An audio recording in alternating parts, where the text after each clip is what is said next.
BJP எதிர்த்தால் நீ கிறிஸ்தவ கைக்கூலி, இஸ்லாமிய கைக்கூலி. திமுகவை எதிர்த்தால் நீ RSS பிஜேபி கைக்கூலி. தம்பி விஜய் அவர்களை எதிர்த்து நீ கேள்வி கேட்டாலே போதும் திமுக கைக்கூலி. இப்ப நாம் என்ன எங்களை கைக்கூலி கைக்கூலி என்று பேசிக்கிட்டு இருக்கிற கூலிகளே, உங்களுக்கு கூலி கொடுத்தவன் எவன்? எங்களை பேச சொல்லி உங்களுக்கு கூலி கொடுத்தவன் எவன்?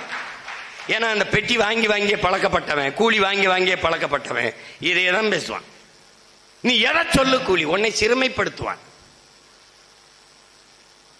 நீ தமிழ் தேசியம் என்றால் போலி தமிழ் தேசியர்கள். யாரு? கூலி திராவிடர்கள். இந்த கூலி திராவிடம் பேசுகிறது இது ஒரு கூட்டம் இருக்குது. அட்ரா எதை பத்தியும் கவலைப்படாத.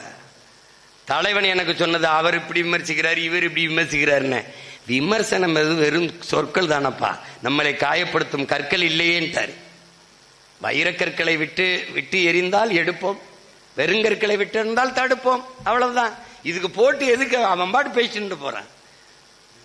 ஹிட்லர் நமக்கு என்ன சொல்றான்? விமர்சனமும் ஒருவித பாராட்டு தாண்டா.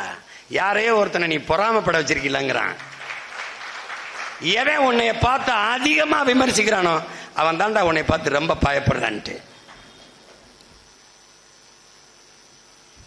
நம்ம ஆல்பர்ட் ஐன்ஸ்டீன் சொல்றான், உலகத்தில் எவராலும் சுமக்க முடியாத பெருங்கனவை நீ சுமர்ந்து நில், அதான்டா உலகத்தில் எல்லாவற்றையும் விட பெரிதுங்கிறான்.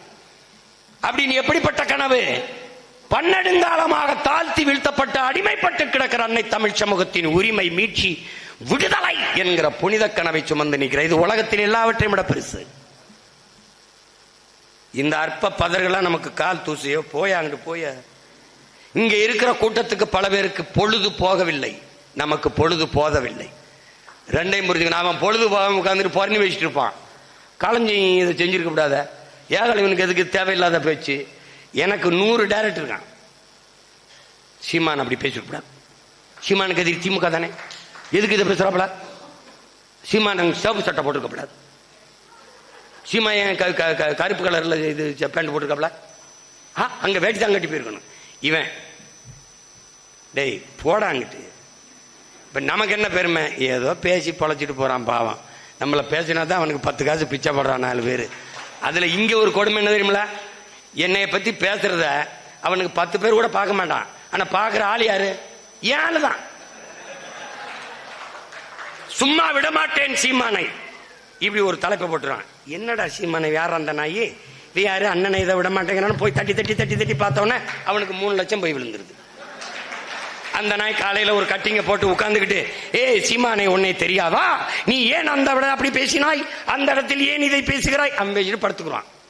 மறுபடியும் போத தெரிஞ்சவன ஒரு குவார்டர் வாங்கி போட்டு மறுபடியும் பேசுவான். இவன் எங்கால அவனுக்கு உட்கார்ந்த இடத்துல காசை போட்டுக்கிட்டு இருக்கான். ஏய் குற்றம் குறை கூறுபவனை புறந்தல்ல கற்றுக்கொள்ளுங்கிற ஆபிரகாம் லிங்கன்.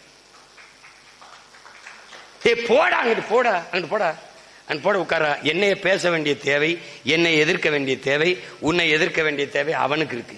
அவனை எதிர்க்க வேண்டிய தேவை உனக்கு இருக்கா? உன் கடமை என்ன? உன்னை எதிர்ப்பவன், ஏற்பவன், ஆதரிப்பவன், அருவருப்பவன் எல்லாருக்கும் சேர்த்து போராடுகிற பொறுப்பும் கடமையும் உனக்கு இருக்கு. இப்ப ஏன் நீ விஜய் யார் எதுக்குற? அவனுக்கு முன்னாடி போறவன் நண்பா நண்பி, எனக்கு தம்பி தங்க, அவனுக்கும் சேர்த்து தான் அந்த வேலையை செஞ்சுக்கிட்டு இருக்கேன். குறிப்பா சொல்ல போனா என் தம்பி விஜய்க்கும் சேர்த்து தான் அந்த வேலையை செஞ்சுக்கிட்டு இருக்கேன்.